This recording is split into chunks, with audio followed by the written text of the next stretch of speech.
Good evening class, আমি সন্তু। তোমরা দেখছো the learning expert 2.0 YouTube channel. আজকে তোমাদের প্রাইমারি টেটের জন্য পরিবেশ বিদ্যার ওপরে 11 নম্বর মক টেস্ট নেওয়া হবে। তো এর আগে অলরেডি কিন্তু পরিবেশ বিদ্যার ওপর থেকে 10টা মক টেস্ট নেওয়া হয়ে গেছে। এছাড়া ম্যাথের মক টেস্টও কিন্তু তোমাদের নেওয়া হচ্ছে এবং এর পাশাপাশি চাইল্ড স্টাডিজ অ্যান্ড পেডাগোগির মক টেস্টও কিন্তু তোমাদের নেওয়া হচ্ছে। তাই প্রত্যেককে বলছি, যদি তোমরা মক টেস্ট না দিয়ে থাকো অবশ্যই দেখে নেবে এই চ্যানেলের। তোমরা প্লে লিস্ট অপশানে চলে যাও, অথবা ওপরে আই বাটনে একটা লিঙ্ক দেখতে পাচ্ছ, সেটার উপরে ক্লিক করলে প্রিভিয়াস যে মক টেস্টগুলো হয়ে গেছে সেগুলো তোমরা সেখান থেকে পরপর দেখতে পারবে, এবং যেগুলো তোমাদের করা হয়নি সেগুলো পরপর সেখান থেকে করে নিতে পারবে। তাহলে শুরু করছি আজকে তোমাদের 11 নম্বর সেটের মক টেস্ট। তো 11 নম্বর সেটের মক টেস্টের ফার্স্ট কোশ্চেন যেটা দেখতে পাচ্ছ, পরিবেশের আসল রূপ কোনটা? জৈব, অজৈব, জৈব অজৈব না রাসায়নিক, কোনটা হবে পরিবেশের আসল রূপ? আচ্ছা, মক টেস্ট দেওয়ার নিয়ম আশা করি প্রত্যেকেই জানো, কারণ এর আগে 10টা মক টেস্ট এবং ম্যাথের যে মক টেস্ট হচ্ছে প্রত্যেক ক্ষেত্রেই বলা হয় যখনই তোমাদের সামনে কোশ্চেন ডিসপ্লে হবে, কোশ্চেনের অ্যান্সার জানা থাকলে 5 থেকে 10 সেকেন্ডের মধ্যে অ্যান্সারটা দাগ নম্বর সহ অপশন, কোন অপশনটা হবে, একের এ হবে না একের বি হবে না সি হবে না ডি হবে, সেইভাবে কিন্তু তোমরা কমেন্ট বক্সে কমেন্ট করে অ্যান্সারগুলো জানাবে। এবং অ্যান্সার যদি ভুল হয়ে যায়, তোমার জানা যে অ্যান্সারটা বা তুমি যে অ্যান্সারটা দিয়েছো আমি অ্যান্সার বলে দেবো, সেটা সেখান থেকে কারেকশন করে নেবে।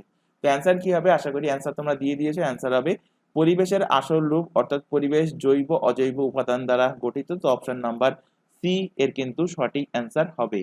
চলে আসো পরের কোশ্চেন। বায়ু দূষণের প্রভাব কোনটির ওপর সর্বাধিক পরিলক্ষিত হয়? পাতার ওপর, না গাছের ফুলের ওপর, না গাছের কাণ্ডের ওপর, না গাছের মূলের ওপর? কিসের ওপর বায়ু দূষণের প্রভাব সব থেকে বেশি পরিলক্ষিত হয়? তো গাছের পাতার উপরে কিন্তু বায়ু দূষণের প্রভাব সব থেকে বেশি পরিলক্ষিত হয়।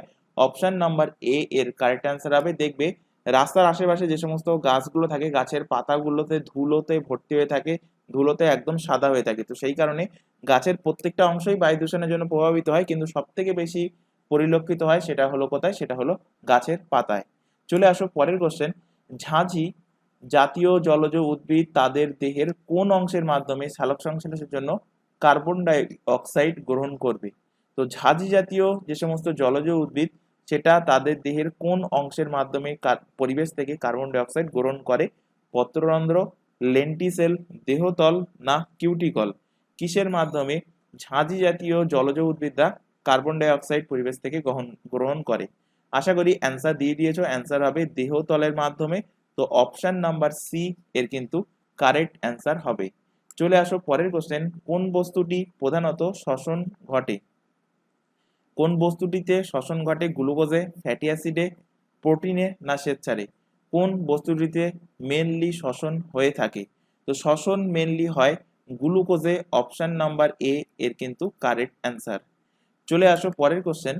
আচ্ছা, এখানে তোমাদের একটা ছোট ইনফরমেশন দেওয়ার আছে। তোমরা প্রাইমারি এক্সামের পাশাপাশি আদার্স অন্য কোনো কম্পিটিটিভ এক্সামের জন্য যদি প্রিপারেশন নিতে চাও, যেমন তোমাদের স্টেটে যে সমস্ত এক্সামগুলো হয়, মূলত পিএসসির এক্সাম, পিএসসি যেমন ফুড এসআই কন্ডাক্ট করে, WBCS, PSC miscellaneous, PSC clerkship. তো এইগুলো মিলিয়ে আমাদের একটা ব্যাচ ওপেন করা আছে। সেকেন্ড ব্যাচ হলো মূলত পুলিশের ব্যাচ, যেখানে তোমাদের jail police, KPSI sergeant, WBP constable এবং ডাব্লিউবিপি এসআই, কেপি কনস্টেবলের মেন্সের এক্সামের জন্য, এছাড়া ডাব্লিউপি লেডি কনস্টেবলের যে মেন্স এক্সামটা সামনে হবে, তো এই সমস্ত এক্সামের জন্য তোমাদের সেকেন্ড ব্যাচ ওপেন করা হয়েছে। আর থার্ড ব্যাচ হলো মূলত এসএসসির এক্সাম, অর্থাৎ সেন্ট্রালের যে এসএসসির এক্সাম হয় স্টাফ সিলেকশন কমিশনের, যেখানে GD constable, CGL, CSSL, MTS, CPO, এছাড়া দিল্লি পুলিশের এসআই অ্যান্ড কনস্টেবল। তো এই সমস্ত এক্সামের জন্য কিন্তু আমাদের 3টে ব্যাচ ওপেন করা হয়েছে, 3টে কিন্তু আলাদা আলাদা ব্যাচ, এবং প্রত্যেকটা ব্যাচে সম্পূর্ণ ফ্রিতে কিন্তু syllabus wise live class provide করা হয়। মাথায় রাখবে, সম্পূর্ণ ফ্রিতে কিন্তু তোমাদের ক্লাসগুলো করানো হয়। প্রত্যেকটা সাবজেক্ট কিন্তু ডিটেলসে পড়ানো হয়। লাইভ ক্লাস হয়ে যাওয়ার পর ক্লাসটা থেকে যায় রেকর্ডেড ফরম্যাটে, সুতরাং কোনো ক্যান্ডিডেট লাইভ ক্লাস অ্যাটেন্ড না করতে পারলে পরবর্তীতে কিন্তু রেকর্ডেড ক্লাসগুলো দেখতে পারবে। তাই প্রত্যেককে বলছি, যদি তোমরা আদার্স অন্য কোনো কম্পিটিটিভ এক্সামের জন্য প্রিপারেশন নিতে চাও, নিচে যে হোয়াটসঅ্যাপ নাম্বার তোমাদের সামনে ডিসপ্লে হচ্ছে 9933434203, এই নাম্বারে আমাদেরকে ইনফর্ম করো। তাহলে আমরা সেই পার্সনকে কিন্তু নির্দিষ্ট গ্রুপে বা নির্দিষ্ট ব্যাচে অ্যাড করিয়ে নেওয়া হবে, এবং সেখান থেকে তোমাদেরকে কিন্তু গাইড করানো হবে যে কিভাবে তোমরা ক্লাসগুলো করবে। এছাড়া এখানে আরো একটা ইনফরমেশন দেওয়ার আছে। তোমরা এখন যে চ্যানেলটাতে ক্লাস করছো সেই ইউটিউব চ্যানেলের নাম হলো দ্য লার্নিং এক্সপার্ট 2.0। এই চ্যানেলেই কিন্তু কম্পিটিটিভ এক্সামের জন্য জিকে জিএস, যারা কম্পিটিটিভ এক্সাম দাও তারা জানো যে জিকে জিএস এর মধ্যে হিস্ট্রি আছে, জিওগ্রাফি আছে, পলিটি, ইকোনমিক্স, এছাড়া সায়েন্সের 3টে সাবজেক্ট এবং স্ট্যাটি জিকে জিএস। এছাড়া রেগুলার বেসিসে current affairs, reasoning and English, এই ক্লাসগুলো সম্পূর্ণ ফ্রিতে এবং সিলেবাস ওয়াইজ ডিটেলসে তোমরা করতে পারবে এই চ্যানেল থেকে। আর ম্যাথের ক্লাস করার জন্য আমাদের আরও আরেকটা চ্যানেল ওপেন করা আছে, চ্যানেলের নাম হলো ম্যাথস বাই সন্তু স্যার। এটাও কিন্তু একটা ইউটিউব চ্যানেল। এই চ্যানেলে তোমাদের অলরেডি কিন্তু ম্যাথের ফাউন্ডেশন ব্যাচ শুরু হয়ে গেছে, তাই প্রত্যেককে বলছি কম্পিটিটিভ এক্সামের জন্য প্রিপারেশন নিতে চাইলে চ্যানেল দুটোকে সাবস্ক্রাইব করো, বেল আইকনকে অল নোটিফিকেশনে সেট করো এবং নিচে যে হোয়াটসঅ্যাপ নাম্বারটা তোমাদের শো করালাম সেই নাম্বারে আমাদেরকে ইনফর্ম করো। তাহলে বুঝতে পারবে যে কোন দিন কোন ক্লাস হবে বা কোন ব্যাচে তোমরা যুক্ত হতে চাও, সেগুলো কিন্তু তোমাদেরকে সেখান থেকে গাইড করে দেওয়া হবে। তো চলে আসো পরবর্তী কোশ্চেন, ভিটামিন ই এর অভাবে যে রোগটা হয় সেটা কি? তো ভিটামিন ই এর অভাবে কোন রোগ হয়? রাতকানা, রিকেট, স্কারভি না বন্ধ্যাত্ব? কোনটা হয় ভিটামিন ই এর অভাবে? আচ্ছা, ভিটামিন ই এর রাসায়নিক নাম জানতে চাইতে পারে। ভিটামিন ই এর রাসায়নিক নাম হবে টেকোফেরল। এবং এটার অভাবে কি রোগ হয়? আশা করি অ্যান্সার দিয়ে দিয়েছো, তো অ্যান্সার হবে বন্ধ্যাত্ব। অপশন নাম্বার ডি এর কিন্তু সঠিক অ্যান্সার হবে। রাতকানা রোগ হয় কিসের অভাবে? ভিটামিন এ এর অভাবে কিন্তু রাতকানা রোগ হয়। এর রাসায়নিক নাম বা সায়েন্টিফিক নেম বলা হয় কি রেটিনল। চলে আসো পরের কোশ্চেন, বিদ্যালয়ের উদ্যানের অধিকাংশ গাছের পাতা হলুদ হয়ে গেছে। একজন ছাত্রী আপনাকে জিজ্ঞাসা করলো কোন উপাদানযুক্ত সার দিলে গাছের পাতাগুলি আবার স্বাভাবিক রঙে অর্থাৎ সবুজ রঙে ফিরে আসবে? আপনি কি উত্তর দেবেন?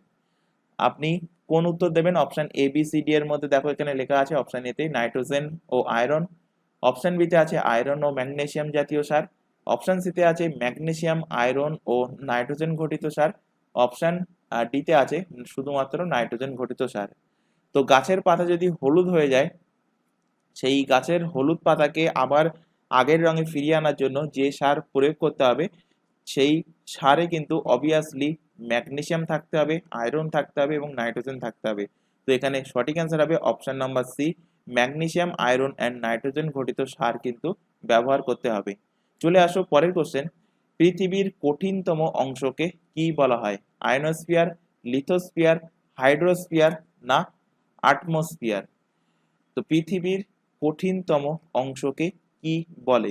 টাইম দিচ্ছি 5 থেকে 10 সেকেন্ড। যদি অ্যান্সার জানা থাকে অবশ্যই কিন্তু কমেন্ট বক্সে কমেন্ট করবে, দাগ নম্বর সহ কমেন্ট করবে যে 7 দাগের কোন অপশনটা সঠিক হবে।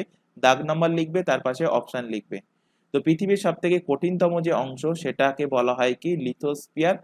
তো অপশন নাম্বার বি এর কিন্তু সঠিক অ্যান্সার। চলে আসো পরের কোশ্চেনে, আপনার বিদ্যালয়ের পিছনে স্থিত বা অবস্থিত বিস্তীর্ণ তৃণভূমির বাস্তুতন্ত্রে কোনটি প্রথম শ্রেণীর খাদক? সাপ, ব্যাঙ, চড়ুই পাখি না ফড়িং? এর মধ্যে কোনটা প্রথম শ্রেণীর খাদক? তো এখানে অ্যান্সার হবে ইজি কোশ্চেন, আশা করি অ্যান্সার তোমরা এত সময় দিয়ে দিয়েছো। অ্যান্সার হবে ফড়িং হবে প্রথম শ্রেণীর খাদক। অপশন নাম্বার ডি এর কিন্তু সঠিক অ্যান্সার হবে। চলে আসো পরবর্তী কোশ্চেন, ইভিএস এর অর্থাৎ এনভায়রনমেন্টের যে শাখায় ভূমিকম্প সম্পর্কে আলোচনা করা হয় তাকে কি বলে? সিসমোলজি, পেডোলজি, জিওলজি না এডাফোলজি? তো ইভিএস এর যে শাখায় ভূমিকম্পের সম্পর্কে আলোচনা করা হয় তাকে কি বলা হয়? আশা করি অ্যান্সার দিয়ে দিয়েছো, তাকে বলা হয় সিসমোলজি। অপশন নাম্বার এ এর কিন্তু সঠিক অ্যান্সার হবে। ভূমিকম্প হচ্ছে কিনা সেটা মাপার যে যন্ত্র তাকে কি বলা হয়? তাকে বলা হয় সিসমোগ্রাফ। সিসমোগ্রাফ। আর কতটা পরিমাণে ভূমিকম্প হচ্ছে তার যে গ্রাফ পেপার, এরকম ধরনের গ্রাফ পেপার আঁকা হয়, সেই গ্রাফ পেপার আঁকে যে স্কেল তার নাম কি? তার নাম হলো রিক্টার স্কেল। চলে আসো পরবর্তী কোশ্চেন, আয়তনের দিক থেকে পৃথিবীর দ্বিতীয় বৃহত্তম মহাসাগরটির নাম কি? প্রশান্ত মহাসাগর, আটলান্টিক মহাসাগর, ভারত মহাসাগর না সুমেরু মহাসাগর? তো আয়তনের দিক থেকে দ্বিতীয় বৃহত্তম মহাসাগরের নাম কি? প্রথম বৃহত্তম মহাসাগর হলো মানে সব থেকে বৃহত্তম মহাসাগর হলো কি প্রশান্ত মহাসাগর। আর দ্বিতীয় বৃহত্তম মহাসাগর কি হবে? আশা করি একদম ইজি কোশ্চেন, অ্যান্সার দিয়ে দিয়েছো। অ্যান্সার হবে আটলান্টিক মহাসাগর হলো পৃথিবীর দ্বিতীয় বৃহত্তম মহাসাগর? প্রশান্ত মহাসাগরের এখান থেকে আরেকটা কোশ্চেন দিতে পারে যে প্রশান্ত মহাসাগরের বা কোশ্চেন দিতে পারে পুরো পৃথিবীর সব থেকে ডিপেস্ট বিন্দু কোনটা, সব থেকে গভীরতম বিন্দু কোনটা, বা সেটা এইভাবেও জানতে পারে প্রশান্ত মহাসাগরের সব থেকে গভীরতম বিন্দু কোনটি। তো অ্যান্সার কি হবে? অ্যান্সার হবে মারিয়ানা খাত, ইংলিশে বলা হয় মারিয়ানা ট্রেঞ্চ। চলে আসো পরের কোশ্চেন, পৃথিবীতে বছরে মাথাপিছু মাছ খাওয়ার দিক থেকে প্রথম স্থান অধিকারী দেশ কোনটা? মালদ্বীপ, ভারত, জাপান না আইসল্যান্ড? কোনটা পৃথিবীতে মাথাপিছু মাছ খাওয়ার দিক থেকে প্রথম স্থান কোন দেশ অধিকার করে আছে? তো অ্যান্সার কি হবে? অ্যান্সার হবে অপশন নাম্বার এ, মালদ্বীপ সব থেকে বেশি মাছ খায় প্রত্যেক বছরে। তো অপশন নাম্বার এ এর কারেক্ট অ্যান্সার। চলে আসো পরের কোশ্চেন, কাকে পূরণশীল সম্পদ বলা হয়? বা এই চারটে অপশন যেখানে আছে, চারটে অপশনের মধ্যে কোনটাকে আপনি পূরণশীল সম্পদ বলবেন? কয়লা, খনিজ তেল, অরণ্য না এর মধ্যে কোনোটা নয়? তো এর মধ্যে যেটা পূরণশীল সম্পদ সেটা হবে কি অরণ্য, অপশন নাম্বার সি এর কিন্তু কারেক্ট অ্যান্সার। চলে আসো পরের কোশ্চেনে, ভারতের কোন রাজ্যের অরণ্য ভূমির পরিমাণ সর্বাধিক? অর্থাৎ কোন রাজ্যে সব থেকে বনের পরিমাণ বেশি? পশ্চিমবঙ্গ, বিহার, অরুণাচল প্রদেশ না মধ্যপ্রদেশ?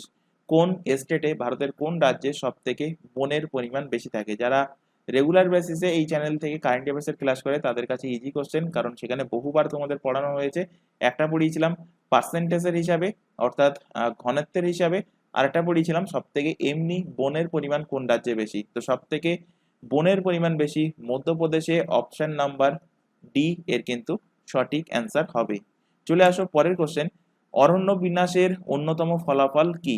সুনামি, ভূমিকম্প, অগ্নুৎপাত না মরুভূমির সম্প্রসারণ? যদি গাছপালা কেটে দেওয়া হয়, বনকে ধ্বংস করে দেওয়া হয়, তাহলে তার যে এক্সাক্ট রেজাল্ট, তার অন্যতম ফলাফল সেটা কি হতে পারে? তো ইজি কোশ্চেন, আশা করি অ্যান্সার দিয়ে দিয়েছো। অ্যান্সার হবে মরুভূমির সম্প্রসারণ, অর্থাৎ মরুভূমি কিন্তু বাড়তে থাকবে। অপশন নাম্বার ডি এর সঠিক অ্যান্সার হবে। চলে আসো পরের কোশ্চেন, সার্বজনীন দাতা কোন গ্রুপের রক্তকে বলা হয়? একদম ইজি কোশ্চেন এই কোশ্চেনটা। সার্বজনীন দাতা কোন গ্রুপের রক্তকে বলা হয়? তো সার্বজনীন দাতা বলা হয় ও গ্রুপের রক্তকে। অপশন নাম্বার সি এর কিন্তু সঠিক অ্যান্সার হবে। আর সার্বজনীন গ্রহীতা যদি বলতো তখন হবে সার্বজনীন সার্বজনীন গ্রহীতা বললে তখন হবে কি? তখন হবে এবি ব্লাড গ্রুপের রক্তকে বলা হয় সার্বজনীন গ্রহীতা, অর্থাৎ এরা কিন্তু সমস্ত ধরনের রক্ত গ্রহণ করতে পারে। আর সার্বজনীন দাতা এটা বলা হয় ও গ্রুপের রক্ত।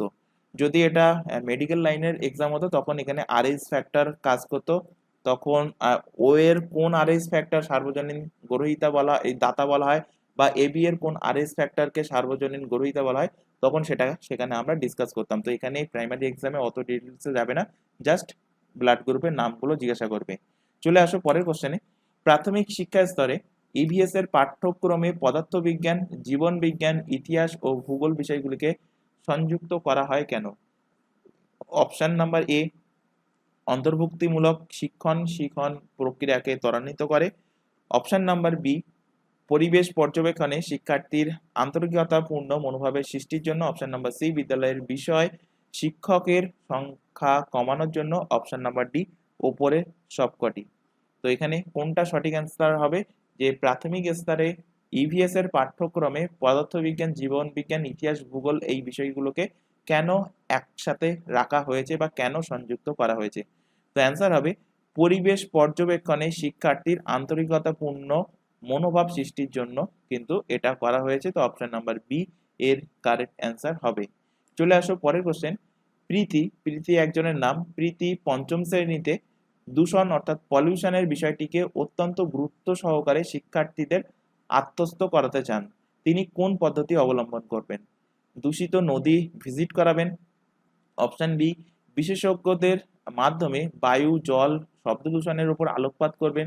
অপশন নাম্বার সি, শিক্ষার্থীদের বিভিন্ন ধরনের দূষণের উপরে চার্ট তৈরি করতে বলবেন। অপশন নাম্বার ডি, বিভিন্ন রকমের দূষণের ওপর দলগত প্রকল্প রচনা করতে বলবেন। তো এখানে কোনটা সঠিক অ্যান্সার হবে? পেডাগোগির কোশ্চেন ইভিএস এর ওপর থেকে। এর অ্যান্সার কি হবে আশা করি দিয়ে দিয়েছো। অ্যান্সার হবে অপশন নাম্বার ডি, বিভিন্ন রকমের দূষণের ওপর দলগত প্রকল্প রচনা করতে বলবেন। কারণ তিনি দূষিত নদী ভিজিট করাবেন না, এটাতে শুধুমাত্র এক জায়গায় এক কেন্দ্রিক হয়ে যাচ্ছে। বিশেষজ্ঞদের মাধ্যমে বায়ু, জল, শব্দ দূষণের উপর আলোকপাত করাবেন, এটা কোনোভাবেই সম্ভব নয়। অপশন নাম্বার সিতে আছে দেখো, শিক্ষার্থীদের বিভিন্ন দূষণের উপরে চার্ট তৈরি করতে বলবেন। তো শিক্ষার্থী যদি চার্ট তৈরি করতে বলা হয় তাহলে তারা ইন্ডিভিজুয়ালি মানে একাকীভাবে, মানে সে তার বাড়ি যেয়ে নিজে নিজে চার্ট তৈরি করবে, সেখানে অতটা ভালোভাবে শিখতে পারবে না। যদি তাকে দলগত প্রকল্প দেওয়া হয় তখন একসাথে অনেকজন শিক্ষার্থী মিলে সেই দলগত প্রকল্প রচনা করতে গিয়ে কিন্তু তারা জিনিসটা ভালোভাবে শিখবে। তাই এখানে অপশন নাম্বার ডি এর কারেক্ট অ্যান্সার হবে। চলে আসো পরের কোশ্চেন, প্রাথমিক শিক্ষা স্তরে ইভিএস এর ভালো পাঠ্যক্রম কি হবে? শিক্ষার্থীদের চারপাশে ব্যাপক আলোচনার সুযোগ। অপশন নাম্বার বি, প্রতি অধ্যায়ের শেষে অনুশীলনের যে প্রশ্নগুলো থাকে সেই প্রচুর প্রশ্ন। অপশন নাম্বার সি, প্রতি বিষয়ের যথাযথ সংজ্ঞা। অপশন নাম্বার ডি, পরিবেশের প্রত্যেকের ধারণা। তো প্রাথমিক শিক্ষা স্তরে ইভিএস এর ভালো পাঠ্যক্রম এর মধ্যে কোনটা হবে? তো এর মধ্যে ভালো পাঠ্যক্রম হবে শিক্ষার্থীর চারপাশে ব্যাপকভাবে যদি আলোচনার সুযোগ করে দেওয়া হয়, অর্থাৎ শিক্ষার্থীর মনে যখনই জিজ্ঞাসা হবে তখনই আলোচনার মাধ্যমে বা তাদের মনে কোনো কিছু জিজ্ঞাসা থাকলে সেটা ডিসকাস করে দেওয়া, অর্থাৎ তাদের সবসময় তাদের চারপাশে ব্যাপকভাবে যদি পরিবেশের সম্পর্কে আলোচনা করা হয় তাহলে কিন্তু সেটাই সব থেকে প্রাথমিক স্তরে ইভিএস এর ভালো পাঠ্যক্রম হবে। তো অপশন নাম্বার এ এর কারেক্ট অ্যান্সার হবে। চলে আসো পরের কোশ্চেন, বাপি তার বন্ধুকে বলল, আমি খেলতে যেতে পারবো না কারণ আমার জ্বর হয়েছে। আমার প্রথমে কাঁপুনি দিয়ে জ্বর আসে, আমার প্রথমে কাঁপুনি আসে, তারপর জ্বর আসে, তারপর বলছে তারপর ভীষণ মাথা যন্ত্রণা করে, তারপর বেশ ঘাম দেয়। তাহলে বাপি তার বন্ধুকে কি বলল? বলল প্রথমে কাঁপুনি আসে, তারপর জ্বর আসে, তারপর ভীষণ মাথা যন্ত্রণা করে, তারপর বেশ ঘাম দেয়। এর ফলে বাপি যখন ডাক্তারের কাছে গিয়েছিল তো ডাক্তার বাপিকে বলেছে যে তেতো ওষুধ খেতে। তো বাপি কোন অসুখে ভুগছে? তো ফার্স্টে কি হয়েছে? ফার্স্টে কাঁপুনি আসছে, তারপরে জ্বর হচ্ছে, তারপর ভীষণ মাথা যন্ত্রণা করছে, তারপরে ঘাম দিচ্ছে। তো এটা কিসের লক্ষণ? টাইফয়েড, ডায়রিয়া, কলেরা না ম্যালেরিয়া? ইজি কোশ্চেন, আশা করি তোমরা এত সময় অ্যান্সার দিয়ে দিয়েছো। তো অ্যান্সার হবে এটা ম্যালেরিয়ার লক্ষণ। অপশন নাম্বার ডি এর কিন্তু সঠিক অ্যান্সার হবে। ম্যালেরিয়াতে ফার্স্টে কাঁপুনি দেবে, তারপর জ্বর আসবে, মাথা যন্ত্রণা হবে, তারপরে শরীরে কিন্তু আবার ঘামও সৃষ্টি হবে। তো অপশন নাম্বার ডি এর কারেক্ট অ্যান্সার। চলে আসো পরের কোশ্চেন, নিচের কোনটি ফরমেটিভ অ্যাসেসমেন্টের সাথে যুক্ত নয়? গ্রেডিং ও র্যাঙ্কিং, শিখনে উৎসাহ দান, শিক্ষণের ঘাটতি চিহ্নিতকরণ, আর শিক্ষার্থীর শিখন ত্রুটি নিরূপণ। এর মধ্যে কোনটা ফরমেটিভ অ্যাসেসমেন্টের সাথে যুক্ত নয়? তো আশা করি অ্যান্সার দিয়ে দিয়েছো। ফরমেটিভ অ্যাসেসমেন্টের সাথে যুক্ত শিক্ষণে উৎসাহ দান, শিক্ষণের ঘাটতি চিহ্নিতকরণ, এটাও ফরমেটিভ অ্যাসেসমেন্টের সাথে যুক্ত। শিক্ষার্থীর শিখন ত্রুটি নিরূপণ, এটাও অ্যাসেসমেন্টের সাথে যুক্ত। তো যুক্ত নয় যেটা সেটা হবে গ্রেডিং ও র্যাঙ্কিং। অপশন নাম্বার এ এর কারেক্ট অ্যান্সার। চলে আসো পরের কোশ্চেনে, একটি লেবু সাধারণ জলে ডুবে যায় কিন্তু লবণাক্ত জলে লেবুটা ভেসে থাকে, কেন ভেসে থাকে? সাধারণ জলের ঘনত্ব বেশি, লবণাক্ত জলের ঘনত্ব বেশি, লবণাক্ত জলে লেবুর ঘনত্ব বেড়ে যায়, লবণাক্ত জলে লেবুর ঘনত্ব কমে যায়। কোনটা এর সঠিক অ্যান্সার হবে? কেন লবণাক্ত জলে লেবু ডুবে যায় না, লেবু ভেসে থাকে, কি কারণে? তো আশা করি অ্যান্সার দিয়ে দিয়েছো। তো অ্যান্সার হবে লবণাক্ত জলের ঘনত্ব কিন্তু বেশি যায়। এমনি যখন সাধারণ জল থাকে তাতে যখন লবণ আমরা গুলে দিই তার ডেনসিটি, তার ঘনত্ব কিন্তু অবভিয়াসলি আগের থেকে বেড়ে যায়। এর ফলে লেবু কিন্তু লবণাক্ত জলে ভেসে থাকে। তো অপশন নাম্বার বি এর সঠিক অ্যান্সার হবে। চলে আসো পরের কোশ্চেন, কোন বিষয়ে সমগ্র পরিবেশকে পর্যবেক্ষণ করা হয়? জীববিদ্যা, শিক্ষা বিজ্ঞান, ভূগোল শাস্ত্র না রসায়ন বিজ্ঞান? সম্পূর্ণ মানে সমগ্র পরিবেশ বলেছে, মানে সম্পূর্ণ পরিবেশকে কোন বিষয়ে, এর মধ্যে এই চারটে অপশনের মধ্যে কোন বিষয়ে পর্যবেক্ষণ করা হয় বা কোন বিষয়ের মধ্যে পড়ানো হয়? জীববিদ্যা, শিক্ষা বিজ্ঞান, ভূগোল শাস্ত্র না রসায়ন শাস্ত্র? তো ইজি কোশ্চেন, আশা করি অ্যান্সার দিয়ে দিয়েছো। অ্যান্সার হবে ভূগোলে কিন্তু সমস্ত পরিবেশের বিষয়কে পড়ানো হয়। তো অপশন নাম্বার সি এর সঠিক অ্যান্সার হবে। চলে আসো পরের question, environmental protection act EP এর ফুল ফর্ম কোন একটা তোমাদের টেস্টে কিন্তু ভুল বলেছিলাম, খুব সম্ভবত মক টেস্ট নাম্বার 7-এ একটুখানি কারেকশন করে নেবে যে ইপি এর ফুল ফর্ম কি, এনভায়রনমেন্টাল প্রোটেকশন অ্যাক্ট, একটা একটুখানি কারেকশন করে নেবে। এটা কার্যকারী হয় কোন সালে? আরেকটা ভুল বলেছিলাম WWF, তো WWF এর ফুল ফর্ম এটাও কারেকশন করে নেবে, world wild life fund. WWF এর full form world wild life fund, এটা কারেকশন করে নেবে। এটাও খুব সম্ভবত মক টেস্ট নাম্বার 7-এ বলেছিলাম, একটু তাড়াহুড়োর মাধ্যমে কিন্তু আমাদের টাইপিংয়েও হয়তো মিস্টেক হয়েছে বা ক্লাসের সময় আমার হয়তো মিস্টেক হয়েছে, তো যাই হোক এটা একটুখানি কারেকশন করে নেবে। তো এনভায়রনমেন্টাল প্রোটেকশন অ্যাক্ট কার্যকারী হয় কোন সালে? 1972, 86, 87 না 85? কত সালে ইপিএ এটা কার্যকারী হয়? তো ইপিএ কার্যকারী হয় 1986 সালে, অপশন নাম্বার বি এর কিন্তু সঠিক অ্যান্সার হবে। চলে আসো পরের কোশ্চেন, পদার্থ কোনটি? শব্দ, আলো, তাপমাত্রা না বায়ু? ইজি কোশ্চেন এবং বহুবার কিন্তু এটা কোশ্চেনে দিয়েছে। এর মধ্যে কোনটা পদার্থের উদাহরণ? শব্দ, আলো, তাপমাত্রা না বায়ু? এবং এই কোশ্চেনটা কোনো একটা মক টেস্টে, এই আগে যে 10টা মক টেস্ট নেওয়া হয়েছে পরিবেশের, তার মধ্যে কোনো একটাতে করিয়েছিলাম, সেখানে কোশ্চেনটা ঘুরিয়েছিল।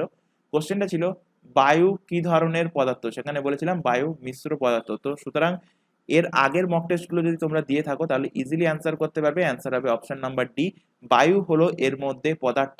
অপশন নাম্বার ডি এর কারেক্ট অ্যান্সার। চলে আসো পরের কোশ্চেন, কোনটির ভর সবচেয়ে কম? নিউট্রন, প্রোটন, ইলেকট্রন না আলফা কণা? এর মধ্যে কোনটার ভর সব থেকে কম হবে? নিউটনের, প্রোটনের, ইলেকট্রনের না আলফা কণা? তো সব থেকে ভারী কোনটা এর মধ্যে? সব থেকে ভারী কিন্তু হবে প্রোটন কণা, আর সব থেকে হালকা কি? হালকা হলো ইলেকট্রন। অপশন নাম্বার সি এর কিন্তু কারেক্ট অ্যান্সার হবে। চলে আসো পরের কোশ্চেন, 26 নাম্বার কোশ্চেন, এটাও কিন্তু পেডাগোগির ওপর থেকে। আপনি একজন জনপ্রিয় ইভিএস এর শিক্ষক বা শিক্ষিকা, অর্থাৎ পরিবেশের আপনি একজন জনপ্রিয় শিক্ষক বা শিক্ষিকা। প্রতি সপ্তাহে কিছু অভিভাবক আপনার বাড়িতে বা বাসা বাড়িতে, আপনি যেখানে থাকেন, আপনার সঙ্গে দেখা করতে আসে। আপনার কি করা উচিত? অপশন এ, আপনি তাদের সাথে দেখা করবেন না। অপশন বি, আপনি এমনভাবে তাদের সাথে দেখা করুন যাতে তখনই তারা বাড়ি ছেড়ে চলে যান।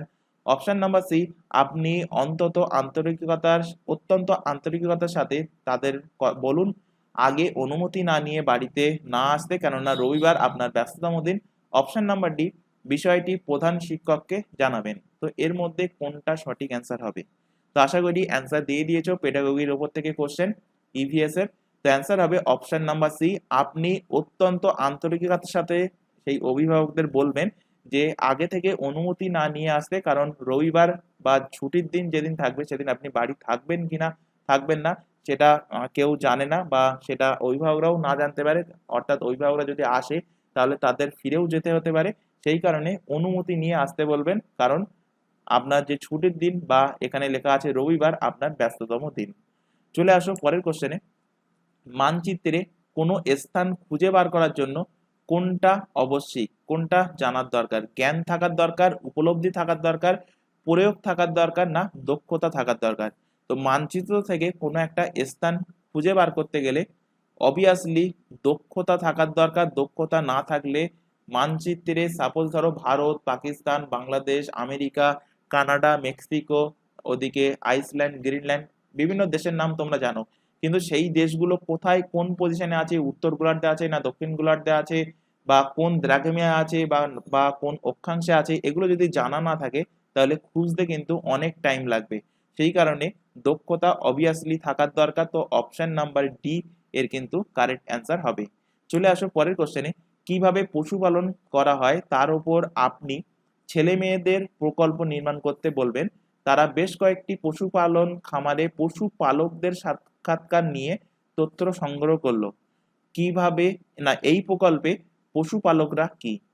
তো সাপোজ আপনি আপনার ছেলে মেয়েদের একটা প্রকল্প করার জন্য তাদেরকে বললেন যে বিভিন্ন পশু খামারে যেতে, পশুপালন যেখানে হয় সেই খামারে গেল, গিয়ে তারা সেই খামারের যারা মালিক বা পশুপালক যারা আছে তাদের থেকে সাক্ষাৎকার নিল, এবং সাক্ষাৎকার নিয়ে তারা যে প্রকল্পটা গঠন করলো সেই প্রকল্পে পশুপালকরা কিসের ভূমিকা পালন করবে? প্রাথমিক উৎস, মাধ্যমিক উৎস, অভ্যন্তরীণ উৎস না প্রকৃত ব্যাখ্যাকারী। তো অ্যান্সার হবে কি? অ্যান্সার হবে প্রাথমিক উৎস হবে পশুপালকরা, যাদের থেকে তারা সাক্ষাৎকার নিয়ে এসছে। তো অপশন নাম্বার এ এর কারেক্ট অ্যান্সার হবে।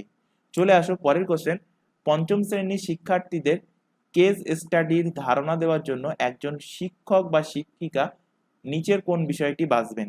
ভূমিকম্প, ভারতে উৎপাদিত প্রধান শস্য, ভারতে পাওয়া যায় এমন একটা খনিজ পদার্থ, না ভূমিরূপ গঠন। তো পঞ্চম শ্রেণীর শিক্ষার্থীদের কেস স্টাডির ধারণা দেওয়ার জন্য শিক্ষক শিক্ষিকার যেটা বেছে নেওয়ার দরকার সেটা হবে কি? সেটা হবে ভূমিকম্প। তো অপশন নাম্বার এ এর কিন্তু সঠিক অ্যান্সার হবে, কারণ ভূমিকম্প এই জিনিসটা কিন্তু কমন জিনিস। চলে আসো পরের কোশ্চেন এবং আজকের মক টেস্টের লাস্ট কোশ্চেন, এবং সেটাও কিন্তু পেডাগোগির ওপরে কোশ্চেন। ইভিএস এর শিখন প্রক্রিয়া সক্রিয় উপাদানগুলো হলো পরীক্ষা নিরীক্ষা, অনুসন্ধান, আবিষ্কার ও প্রশ্নগুচ্ছ। তো ইভিএস শিক্ষক শিক্ষিকার উচিত যে কোনো কর্মসূচি নির্ধারণে এই বিষয়গুলির দিকে সতর্ক থাকা। একজন শিক্ষক বা শিক্ষিকা আমাদের কোন খাদ্য খাওয়া উচিত বিষয়ের ওপর শিক্ষার্থীদের ধারণা দিতে চান। তো এই যে কর্মসূচি, এই কর্মসূচিতে শিক্ষার্থীদের সক্রিয় শিখনের জন্য নিচের কোনটা যথোপযুক্ত শর্ত হবে? অপশন এ উক্ত বিষয়ে ভিডিও প্রদর্শনী, অপশন নাম্বার বি ব্ল্যাকবোর্ডে সম্ভাব্য উৎস থেকে প্রয়োজনীয় তথ্য সংগ্রহ, অপশন নাম্বার সি সব রকম সম্ভাব্য উৎস থেকে প্রয়োজনীয় তথ্য সংগ্রহ, অপশন নাম্বার ডি খাদ্যস্থিত আবশ্যিক উৎপাদনের নিরিখে বিভিন্ন ধরনের খাদ্যের উদাহরণ। তো এর মধ্যে কোনটা যথোপযুক্ত শর্ত হবে আমাদের কোন খাদ্য খাওয়া উচিত সেটার উপরে?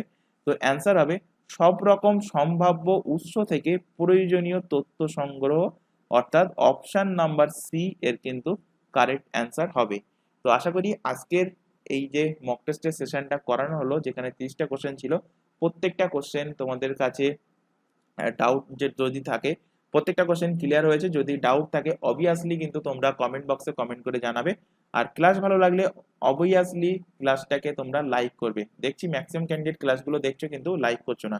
তো ক্লাস ভালো লাগলে বারবার বলছি ক্লাসটাকে অবভিয়াসলি লাইক করবে, তোমার বন্ধু বান্ধবের মধ্যে শেয়ার করবে যারা প্রাইমারি এক্সামের জন্য প্রিপারেশন নিচ্ছে।